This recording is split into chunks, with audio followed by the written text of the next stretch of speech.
குழந்தைகளே, பெரியோர்களே, நண்பர்களே, வணக்கம். இக்கதையின் தலைப்பு ரூபாயில் தொடங்கி கோடீஸ்வரரானவன். கேசவன் ஒரு சிறிய கிராமத்தில் பிறந்தவன். அவன் குடும்பம் மிகவும் ஏழ்மை நிலையில் இருந்தது. அவனுடைய அப்பா ஒரு கூலித் தொழிலாளி, அம்மா வீட்டு வேலை செய்து குடும்பத்தை காக்கின்றார். பள்ளிக்குப் பிறகு வேலைக்குச் செல்வது தவிர வேறு வழியே இல்லை. ஆனால் அவன் மனதில் பெரிய கனவுகள் இருந்தன. வாழ்க்கையில் பெரியதாக வெற்றி பெற வேண்டும், ஒரு தொழிலதிபராக மாற வேண்டும். ஒரு நாள் பஸ் நிலையத்தில் நின்று கொண்டிருந்த போது கேசவனுக்கு அருகில் ரூபாய் நாணயம் கிடந்தது. எல்லோரும் அதை கடந்து சென்று விட்டார்கள். ஆனால் அவன் அதை எடுத்துக்கொண்டான். இது ரூபாய்தான், ஆனால் இதை வைத்து என்ன செய்யலாம் என்று அவன் யோசிக்கத் தொடங்கினான். அந்த ரூபாயை கொண்டு தன்னுடைய கனவுகளை தொடங்க முடியும் என்ற எண்ணம் அவனுக்கு தோன்றியது. ஆனால் அதில் என்ன செய்யலாம் என சிந்தித்தான். கேசவன் அந்த ரூபாயை கொண்டு ஒரு சிறிய லெமன் எலுமிச்சை ஜூஸ் விற்க முடிவு செய்தான். வீட்டில் இருந்த ஒரு பழைய கிண்ணத்தை எடுத்துக்கொண்டு எலுமிச்சை சாறு தயாரித்து அதை கொண்டு தெருவோரம் விற்கத் தொடங்கினான்.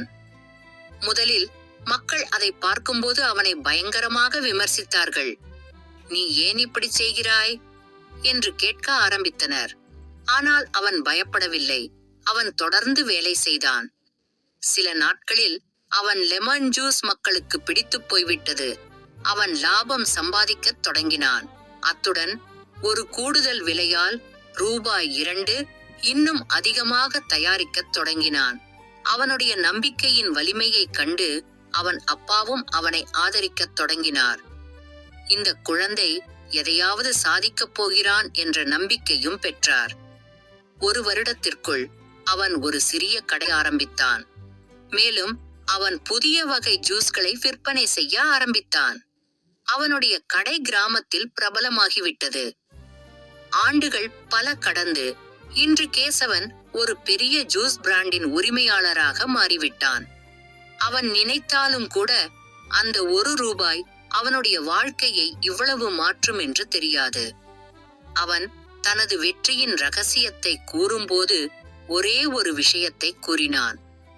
நம்மிடம் இருப்பதை வைத்து நாம் எதை செய்வது என்பதே முக்கியம். வாய்ப்புகள் அனைவருக்கும் கிடைக்கும், ஆனால் அதை பயன்படுத்துவது நம்மிடம்தான் இருக்கிறது. இந்த கதையின் பாடம்: நம்மிடம் கிடைக்கும் சிறிய வாய்ப்புகளையும் சரியாக பயன்படுத்தினால் பெரிய வெற்றியை அடையலாம். மக்களின் விமர்சனங்களை பொருட்படுத்தாமல் தன்னம்பிக்கையோடு முன்னேற வேண்டும். சிறிய முயற்சிகளே ஒரு நாள் பெரிய வெற்றிக்கான முதல் படியாகும். இந்த கதையை பிடித்திருந்தால் உங்கள் நண்பர்களுடன் பகிருங்கள். எனது அன்புக்குரிய குழந்தைகளே, பெரியோர்களே, நண்பர்களே, உங்களுக்கு இன்னும் நல்ல கதைகளை கூறி உங்கள் மனம் மகிழ செய்ய சப்ஸ்கிரைப் மற்றும் பெல் ஐகானை தட்டிவிட மறக்காதீர்கள். நன்றி, வணக்கம்.